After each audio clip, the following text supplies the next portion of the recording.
Sama-sama tayong magiging saksi.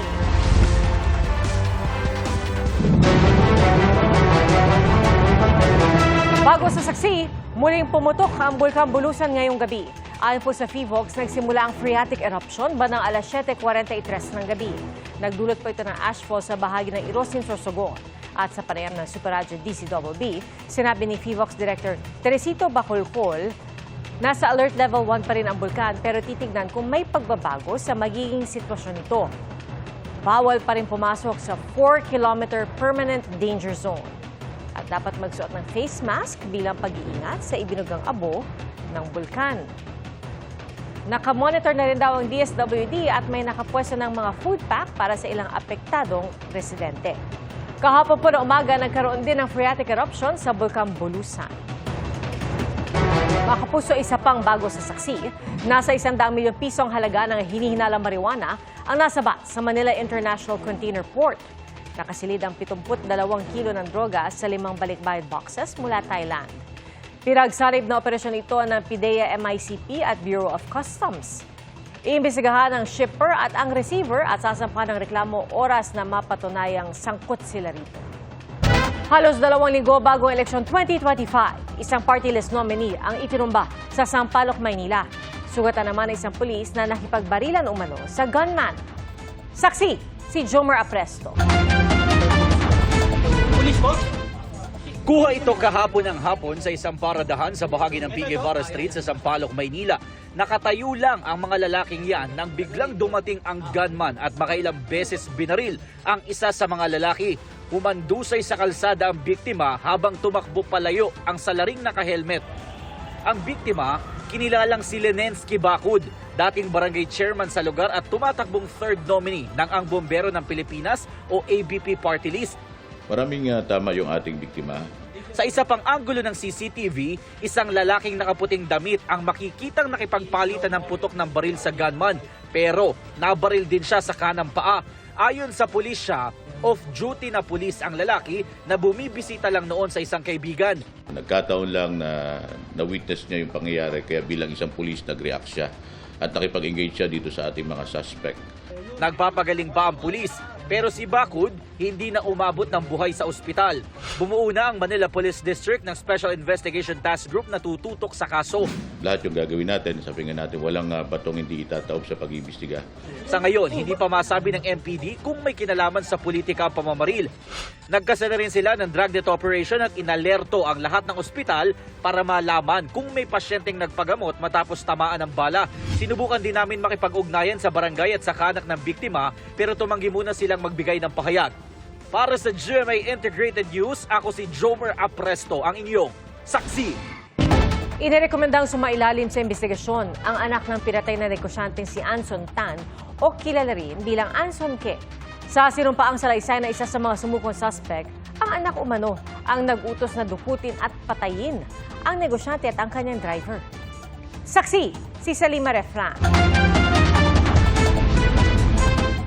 Sa isinumiting referral ng PNP Anti-Kidnapping Group sa Department of Justice noong April 19, may 6 na pangalan silang inirekomenda para sa preliminary investigation kaugnay sa pagkidnap at pagpatay sa businessman na si Anson Tan na kilala rin sa pangalang Anson Ke at sa kanyang driver.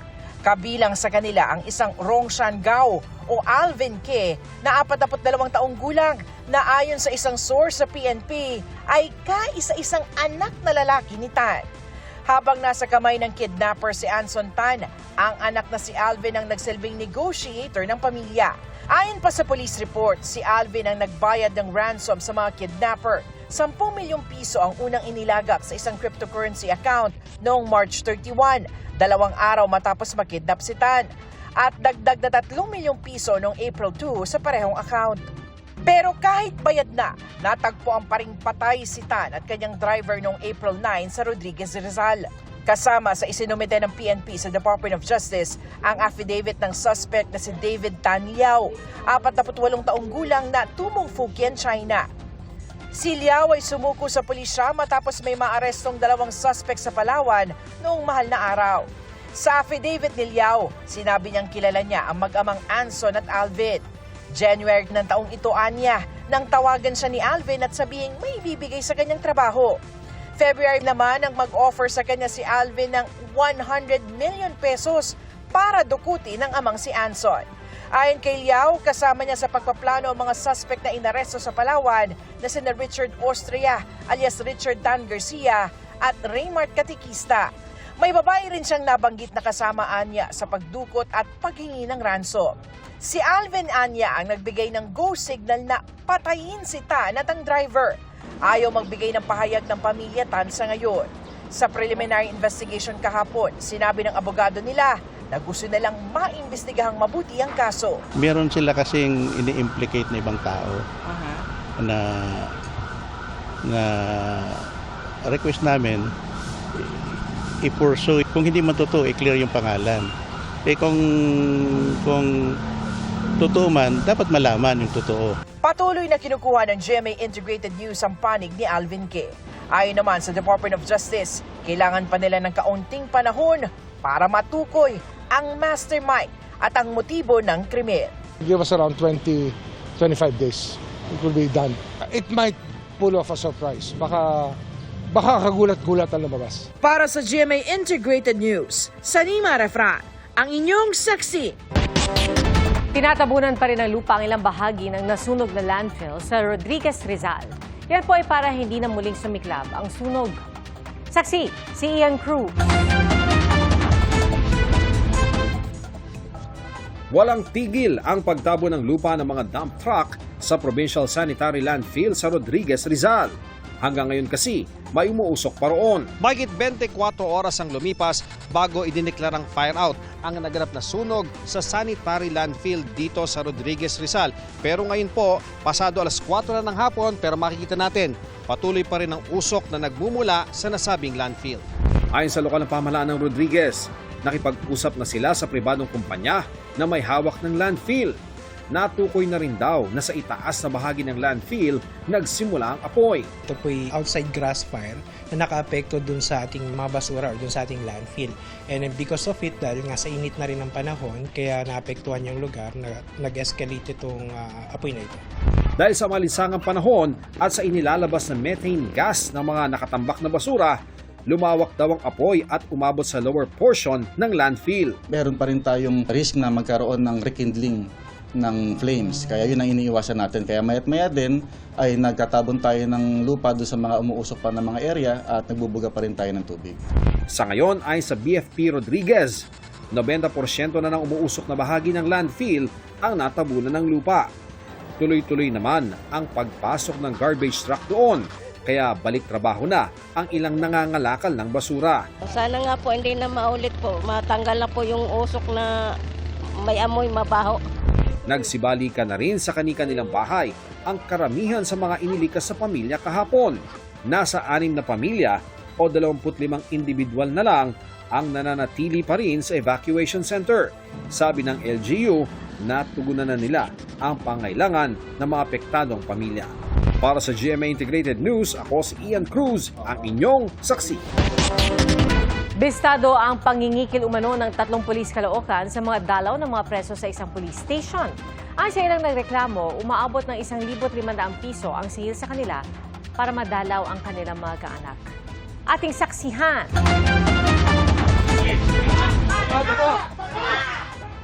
Mismong police station ng Caloocan ang sinalakay ng Special Action Force at Integrity Monitoring Enforcement Group o IMEG. Inaresto nila ang 3 nilang kabaro, isang police major at 2 pang police. Reklamo kasi ng mga kaanak ng mga nakakulong sa naturang presinto, pinagbabayad umano sila ng mga police para lang makadalaw. Every time daw po na sila ay may bisita sa kanilang mga relatives na nasa preso po, na nasa kustodiya ng Caloocan Police Station, ay hinihingan daw po sila ng fee per prisoner po. 200 pesos daw ang singil, base sa nakuhang impormasyon ng IMEG. Dagdag 100 pesos naman daw kung may dalang pagkain ang dalaw. Kung gagamit ng kubo malapit sa police station, 550 pesos naman ang singil. May dagdag singil din daw kapag sumobra sila sa oras ng dalaw.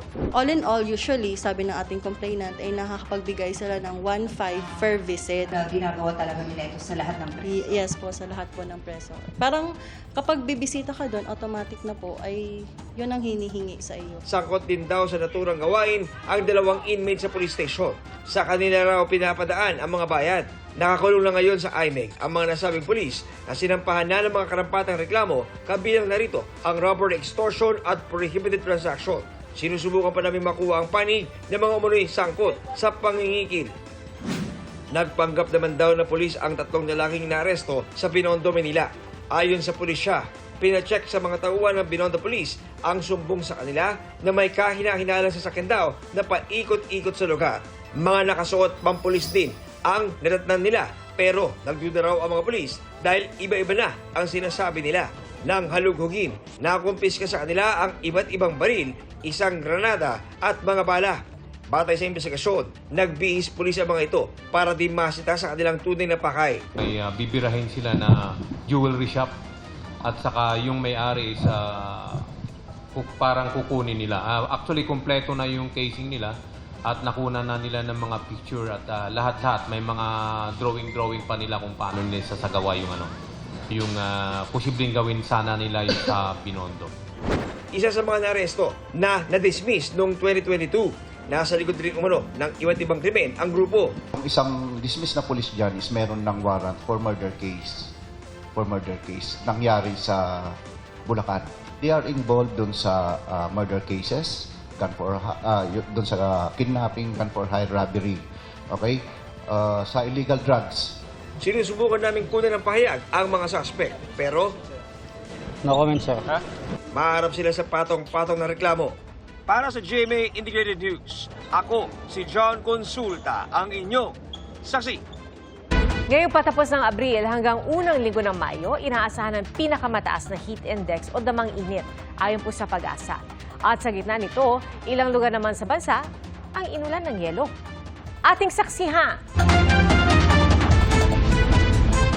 Yelo ang ulan, guys. Ayan. Hala, lalaki! Nagulat ang ilang taga-Naik, Cavite nang biglang sa gitna ng init, umula ng yelo kahapon. Tumagal ito ng 10 minuto saka umihip ang malalakas na hangin. Oh my God! Hala, kaulan sangay! Nagka-hailstorm din kanina sa Esperanza, Sultan Kudarat na tumagal ng lampas 5 minuto. Ayon sa Pag-asa, namumuo ang hail o yelo tuwing may makakapal na ulap na nagdudulot ng severe thunderstorm. In distance po ng cloud doon sa ground ay short lamang po or maiksi. Kaya po para sa halip po na matunaw o mag-evaporate or lumiit yung crystal po o yung ulan ay bumagsak po ito into hail. Thunderstorms din na nagpaulan sa Maynila pasado 3:00 ng hapon kanina. Halos mag-zero visibility sa Dimasalang Street. Umulan din sa bahagi ng Mindanao Avenue sa Quezon City. Ayon sa Pag-asa, may tsansa pa rin ng thunderstorms sa Metro Manila bukas. Posible ring magpaulan sa iba pang bahagi ng bansa ang umiiral pa ring easterlies at intertropical convergence zone. Sa rainfall forecast ng Metro Weather, may mga pag-ulan sa ilang bahagi ng Luzon pero mas maraming uulanin sa Visayas at halos buong Mindanao. Posible pa rin ang malalakas na ulan na maaaring magpabaha o magdulot ng landslide. Ang binabantayang low pressure area naman, panandali ang lumabas ng Philippine Area of Responsibility. Pero pumasok na ulit. Kasabay ng mga pag-ulan, posibleng umabot sa danger level ang init sa ilang lugar. Pinakamataas ang 46 hanggang 47 degrees Celsius. Posibleng hanggang 42 degrees Celsius ang heat index sa Metro Manila. Peak po na ating heat index ngayong end of April hanggang first week po ng May, yan po ay base sa ating mga datos. Para sa GMA Integrated News, ako si Mark Salazar, ang inyong saksi. Inirekomenda ng Senate Foreign Relations Committee ni Senator Amy Marcos na imbestigahan ng Ombudsman ang ilang opisyal na sangkot sa pag-aresto kay dating Pangulong Rodrigo Duterte. Saksi, si Mav Gonzalez. Ang pahayag ni Senadora Amy Marcos laban mismo sa administrasyon ng kanyang kapatid. Ang pag-aresto at pagsuko kay dating Pangulong Rodrigo Duterte sa ICC ay klarong may motibong politikal. Maliwanag ang pag-aresto kay dating Pangulo ay bahagi ng malawakang pagsisikap ng gobyerno na pabagsakin ang mga Duterte bago mag-2028 election pa. Sabi ng Senadora, yan ang lumabas sa investigasyon ng kanyang Senate Committee on Foreign Relations tungkol sa pag-aresto kay dating Pangulong Rodrigo Duterte. Ayon pa kay Marcos, bahagi rin ng plano ang naunang pagsulong sa People's Initiative para baguhin ang konstitusyon, ang investigasyon ng Quadcom ng Kamara sa Duterte Drug War, ang investigasyon sa confidential funds ni Vice President Sara Duterte at ang pagpapapasok sa mga kinatawa ng International Criminal Court. Ayon sa isang mapagkakatiwalaang source, naglunsad na ngayon ang administrasyon ng isang communication plan upang ilihis ang atensyon ng publiko patungo sa mga issue ng West Philippine Sea at di umanong disinformation ng mga tinatawag na China trolls ng kanilang embassy. Rekomendasyon ng Senadora, imbestigahan ng Ombudsman ang mga sangkot sa tinawag ng Senadora na invalid administrative arrest sa dating Pangulo. Kabilang sina Justice Secretary Boying Remulla, ang kapatid nitong si Interior Secretary John Vic Remulla, PNP Chief Romel Marbil, at PNP CIDG Chief Major General Nicolas Torre III. False testimony at perjury naman ang gustong isampa laban kay Ambassador Marcos Lacanilao.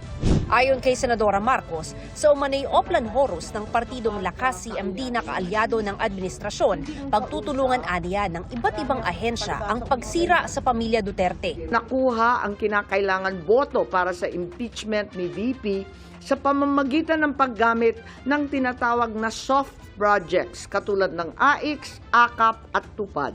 Tinukol na kailangan pabilisin ang impeachment ni VP Sara at makakuha ang boto sa Senado sa pamamagitan na naman ng pamimigay ng proyektong for later release or yung mahiwagang FLR bilang gantimpala sa tamang bumotong mga senador.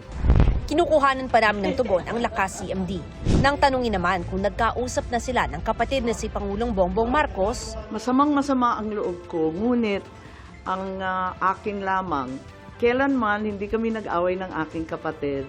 Yung mga amuyong sa palasyo, yung mga nariyan, yung mga lulong, ayun, sila po ang ating kaaway. Para sa GMA Integrated News, ako si Mav Gonzalez, ang inyong saksi. Hindi naman po sang-ayon si Pangulong Bongbong Marcos sa mga pahayag ng kapatid na si Senadora Amy Marcos. Kaugnay ng investigasyon ng komite nito sa pag-aresto kay dating Pangulong Duterte.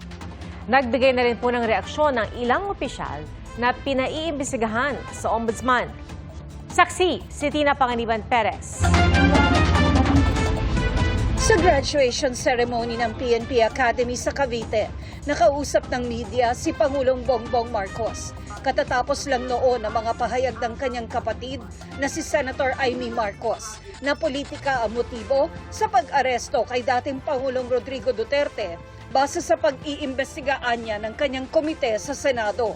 Ang maikling sagot ng Pangulo, may kanya-kanyang opinyon at hindi siya sang-ayon sa opinyon ng kapatid. Everyone's entitled to their opinion. I disagree.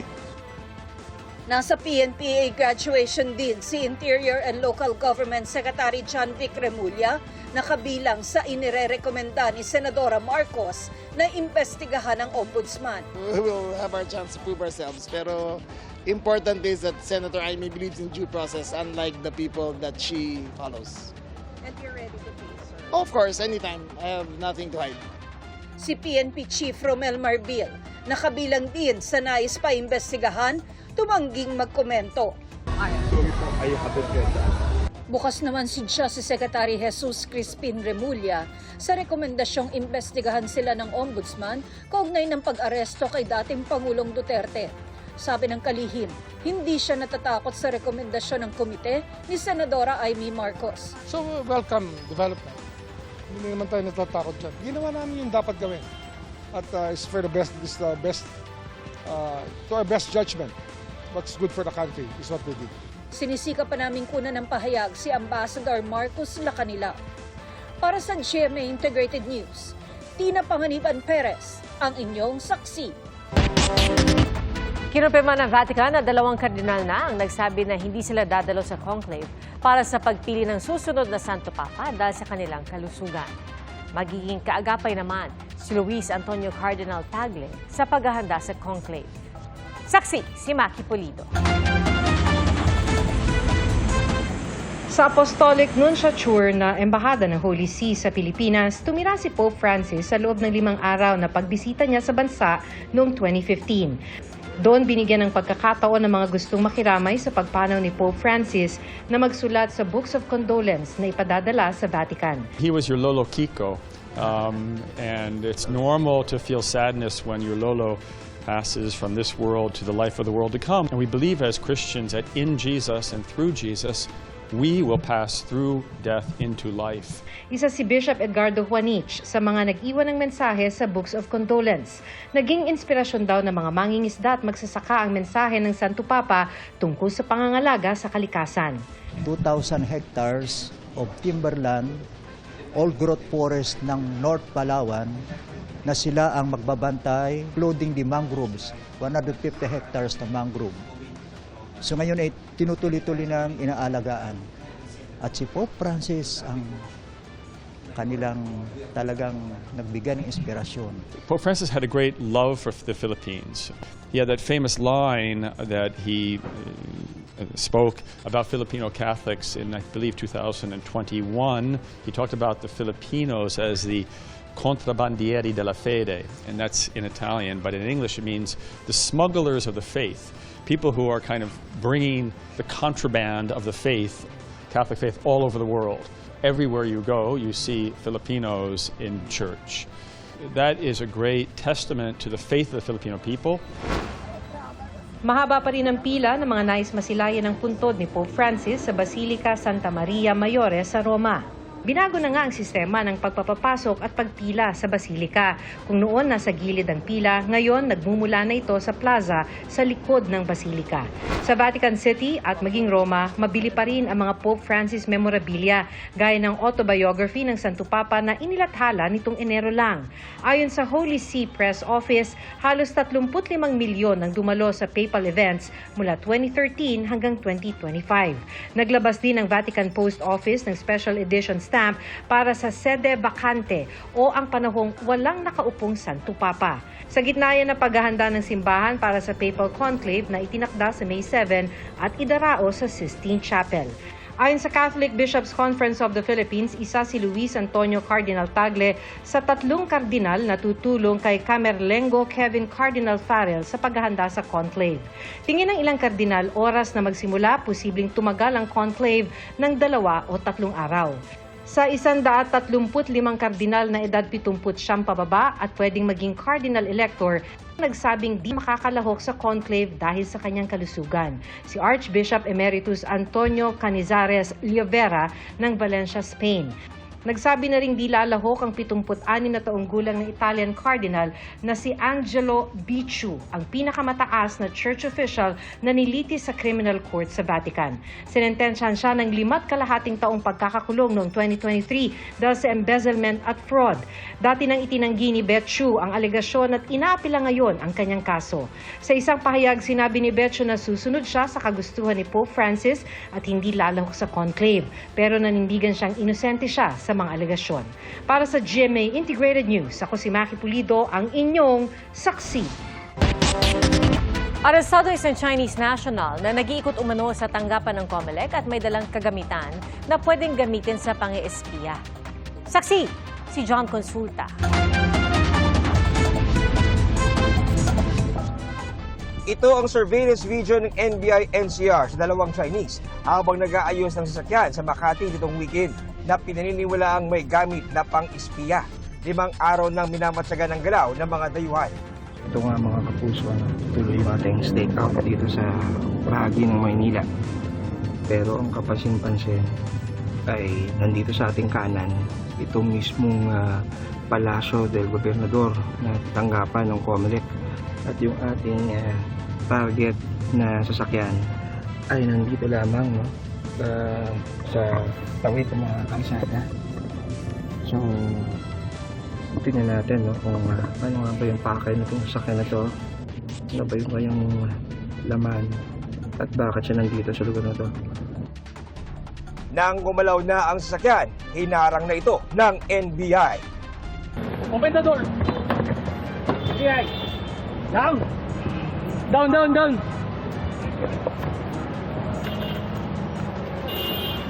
Down, down, down, down, down. Posas, posas. Down, down. Posas, posas. Arestadong isang Chinese na may tourist visa. Tumambad sa likuran ng sasakyang nirentahan ng Chinese. Ang umaandar pang equipment na kung tawagin ay IMSI catcher. May kakayahan itong humigop ng mga sensitibong data at impormasyon tulad ng text messages, cellphone numbers, calls at iba pang data mula sa mga cellphone na malapit dito. May ikot sa mga government facilities natin. Comelec ang iniikutan na nila ngayon. Remember na fast approaching ang ating eleksyon, Hindi natin alam kung anong pakay nila. Na-recover din sa sasakyan ang 3 SIM cards, cellphones at iba pang mga gadgets. Nang tanungin ang Chinese sa kanyang aktibidad. What's this, sir? What's this? What's this? What's this? Hindi niya alam. You okay? Patuloy na hinahanap ang ikalawang Chinese na sakot sa umano'y spying activities ng naarestong dayuhan. Ayon naman kay COMELEC Chairman George Garcia, walang dapat ipangamba. Wala raw election data sa COMELEC headquarters. Nagsagawa rin daw sila ng test at wala raw na kompromiso sa kanilang system. Para sa GMA Integrated News, ako si John Consulta, ang inyong saksi.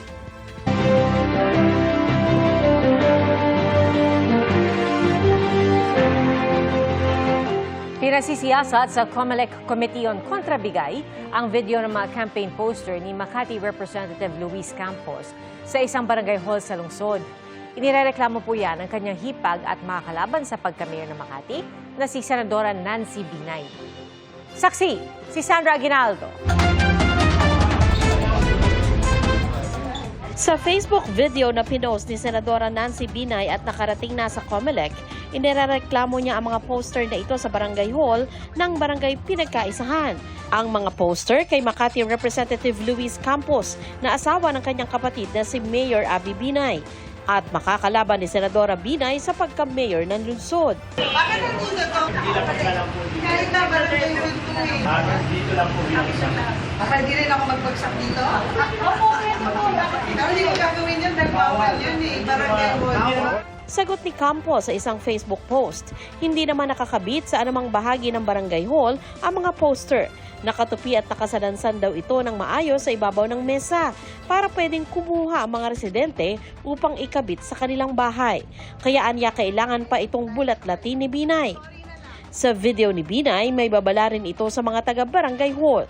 Pasensyahan na tayo kung kailangan may kasuhan kami dahil sa mali. Sorry na lang.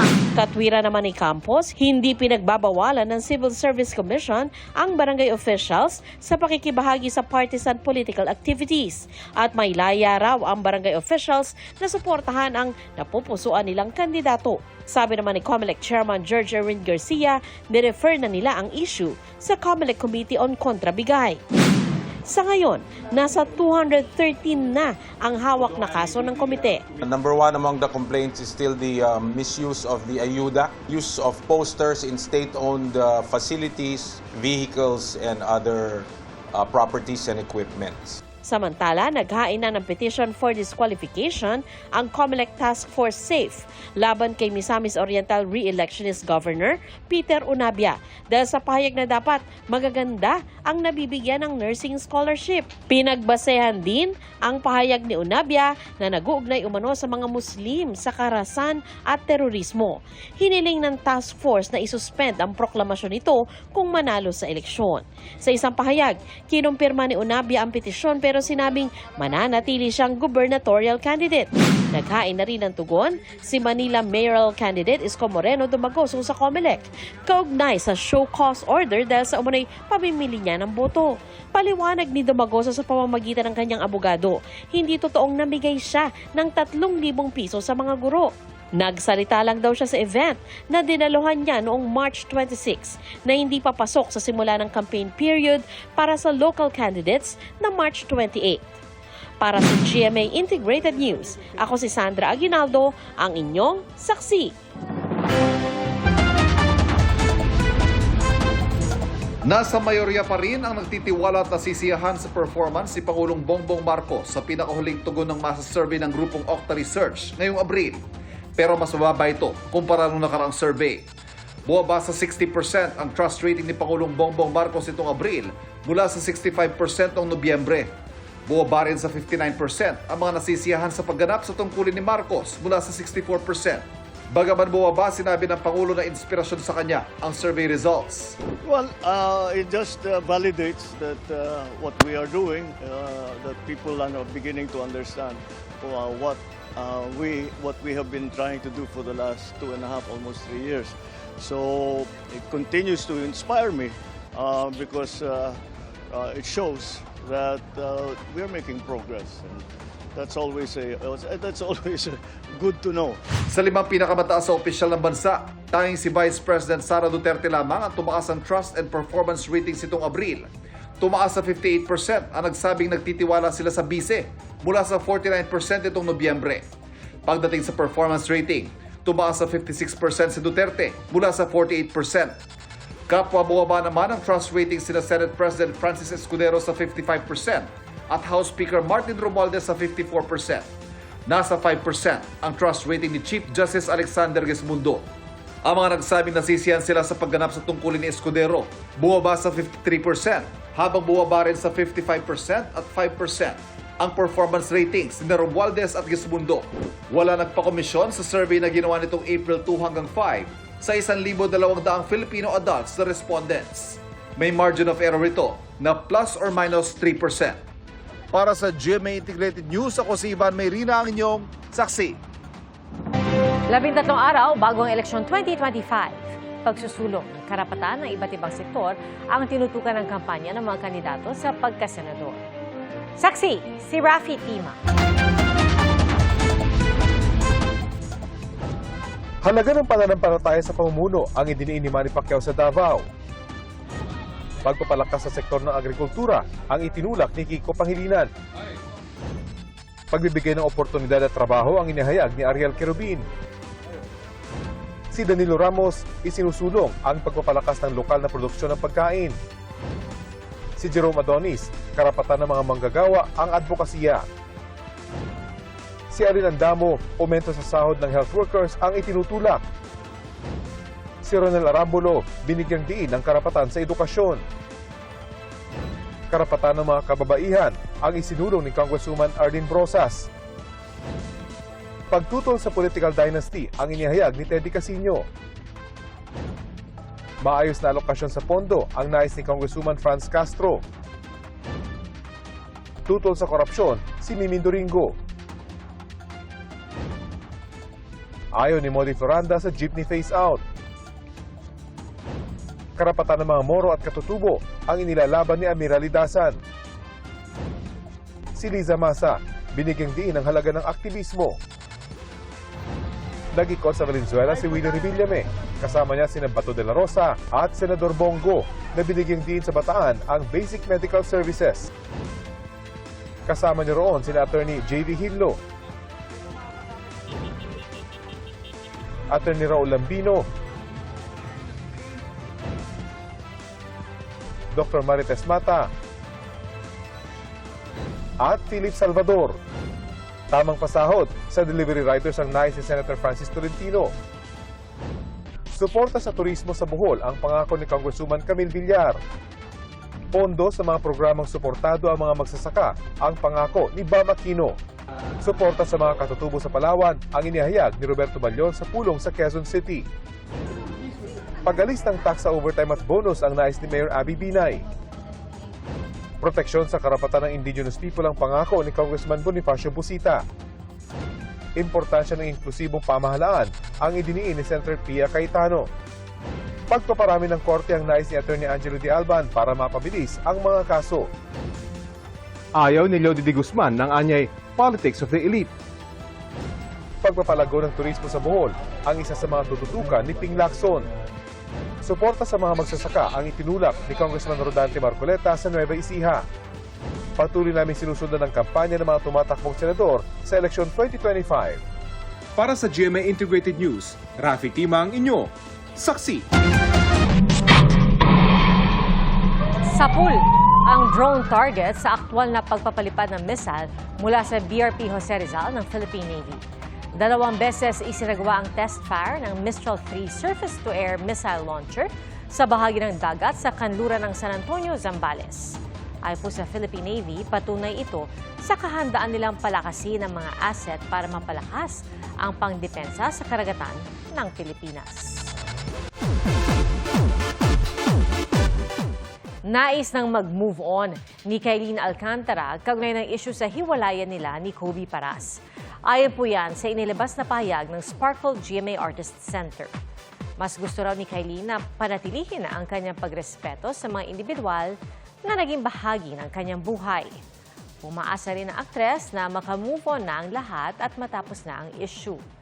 Kahapon naglabas ng saloobin si Jackie Forster para ipagtanggol ang anak na si Kobe sa gitna ng hiwalayan. At sa gitna ng pinagdaraanan, ipinagdiwang naman ni Kylene ang bagong milestone sa Instagram kung saan umabot na sa halos 5 milyon ang kanyang mga follower.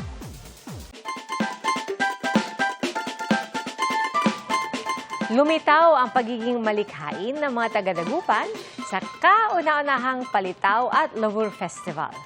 15,000 piraso ng palitaw ang pinagsaluhan ng mga residente ng Barangay Maluwet. Idinisenyo pa ito sa dahon ng lawur kung saan daw hinango ang pangalan ng barangay.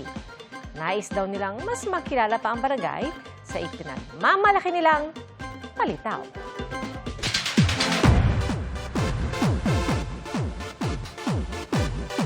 Sumalang sina Michael Sager at Emilio Daes sa Fast Talk with Boy Abunda.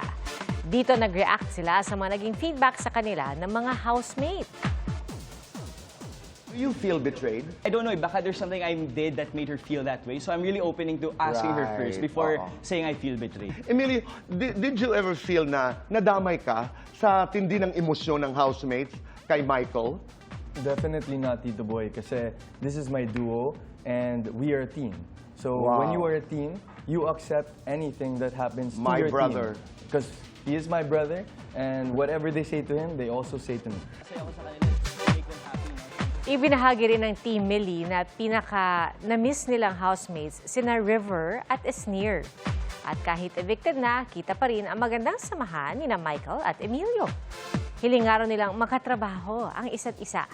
At sa panayam sa GMA News Online, ibinahagi ni Emilio na gusto niya maging bahagi ng Running Man Philippines kung saan naging cast sa 2 season ang kanyang kapatid na si Micael Daes. Salamat po sa inyong pagsaksi. Ako si Pia Arcangel para sa mas malaking misyon at sa mas malawak na paglilingkod sa bayan. Mula sa GMA Integrated News, ang News Authority ng Filipino. Hanggang bukas, sama-sama po tayong magiging saksi! Mga kapuso, maging una sa saksi. Mag-subscribe sa GMA Integrated News sa YouTube para sa iba't ibang balita.